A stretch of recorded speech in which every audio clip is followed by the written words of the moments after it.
जी, लालू प्रसाद जी ने एक बार बहुत अच्छे से बताया था कि बीजेपी के 3 दामाद हैं, ईडी, सीबीआई, आईटी। तो ये 3 दामाद जब भी बुलाए आ जाएंगे, वही ओपोनेंट्स के घर पे ही आ जाएंगे।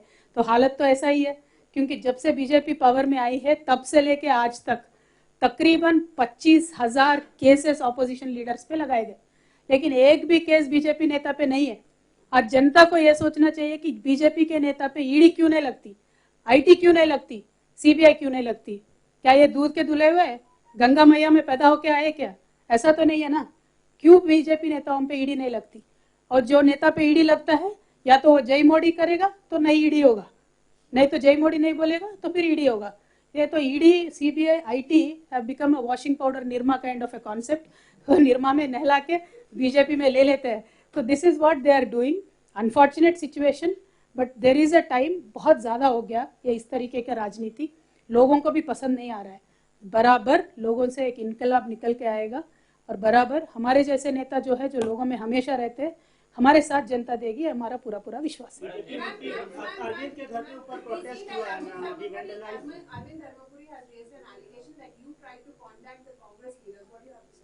मैडम, मैंने अभी तक बताया था, वो एलिगेशन किस तरीके से अरविंद जी के सपने में है मुझे तो नहीं मालूम, लेकिन आप तो नेशनल चैनल पे काम करती है मैडम, आप खरगे जी को फ़ोन लगा के पूछे क्या मैंने खरगे जी से फ़ोन किया है, बात किया है। वैसे मुझे किसी भी पार्टी में ज्वाइन करने में कोई भी इंटरेस्ट नहीं है।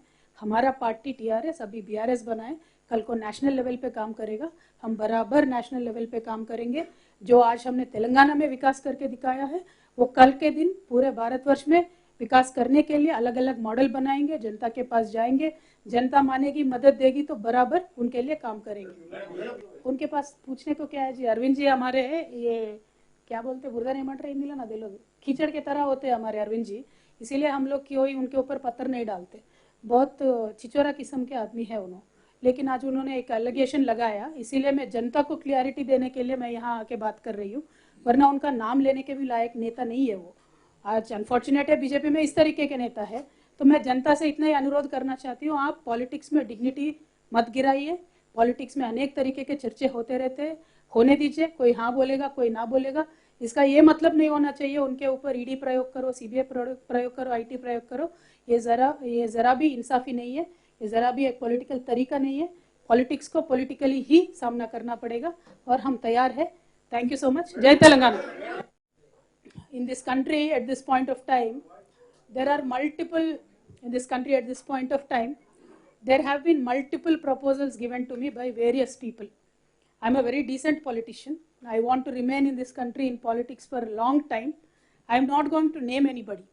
There have been proposals that were brought up to me by friends of BJP, friendly organizations of BJP, asking me to join the party, and they proposed a model called Shinde model.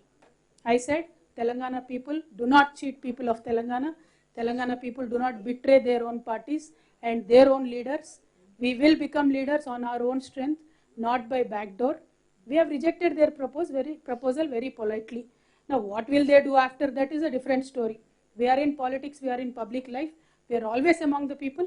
We will face it. We are seeing a trend where the opposition leaders have been harassed by ED, like Hemant Soren yesterday. Hemant Sorenji yesterday, he himself said, I am a chief minister. I have asked for 1 week deferment of my ED questioning, but ED, refused to even give me an extension. He in fact said, I'm in a constitutional post. Where will I run away? So this is a very unfortunate trend that we are seeing in this country. All I'm trying to tell you is there will be multiple proposals in politics. Some are accepted, some are rejected. The proposals that were brought to me, I have categorically rejected them, because my heart always is in a party where my leader is, and I have only one and only leader in this entire life, and he will remain to be the one. That is Honorable KCR Garu. My life, my entire political career is with him and only with him. That I've categorically told to the people whoever came, and they went back. Well, what will they do after that is irrelevant. Whatever they do, we will face it. It is not a big deal. You believe, ma'am, that you've been targeted by the agencies because you are not shifting out of TRS, ma'am? See, well, I can't say that, because as of now I did not get a summon. Officially I'm not summoned, or officially there is nothing on me. But unfortunate situation in this country is, unofficially there is a leak every day. Unofficially there is a scam every day. when BJP party leaders were speaking about so-called liquor scam, I got a court order. If they have any respect for the honorable courts, they should not speak. But BJP leaders we've seen have no respect for any kind of institutions in this country. So they're constantly speaking. See, it is up to the people to decide.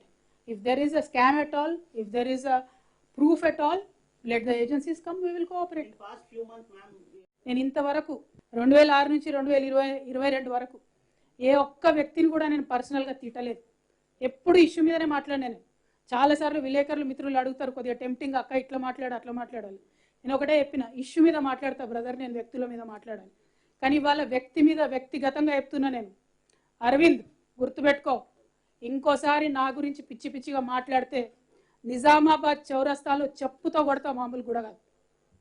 తమాషాలు అవుతున్నాయా చూస్తూ ఊరుకుంటుంటే? భాష లేదు, పద్ధతి లేదు, మాట లేదు, మంతి లేదు, కేసీఆర్ గారు గౌరవం లేదు, ఇంకోరు లేదు. ఏం చేసినావు? నీ కాంట్రిబ్యూషన్ ఏముంది తెలంగాణకి? ఎందుకోసం మాట్లాడుతున్నావు ఇట్లా? ఎవరి మీద పడితే వాళ్ళ మీద ఎంత పడితే అంత మాట మాట్లాడితే చూస్తూ ఊరుకుంటావు అనుకుంటున్నావా? బిడ్డ చెప్తున్నా, ఎక్కడికి పోతావో ఎన్నికలలో ఎంటబడి ఓడిస్తా నిన్ను. అదేవిధంగా ఇట్లా మాట్లాడినావు అనుకో, మామూలుగా దన్నం పట్టుకొని తంతం బిడ్డ, ఎక్కడికి పోతా అక్కడ. తమాషాలు అవుతున్నాయి చూస్తూ ఊరుకుంటుండే. రాజకీయం చేయి, ఇట్లా పిచ్చేషాలు వేయకు. ఇంకొకసారి మాటలు రావనుకోకు. వచ్చు మర్యాద ఉండాలి పాలిటిక్స్లో, దిగజారొద్దు. ఒక ఆడబిడ్డతో ఇవాళ ఇంత మాట అనిపించుకున్నావు అంటే ఈ రాష్ట్రంలో రాజకీయాలను భ్రష్టు పట్టిస్తున్నావు అని అర్థమైంది. కాబట్టి చెప్పడానికి వచ్చిన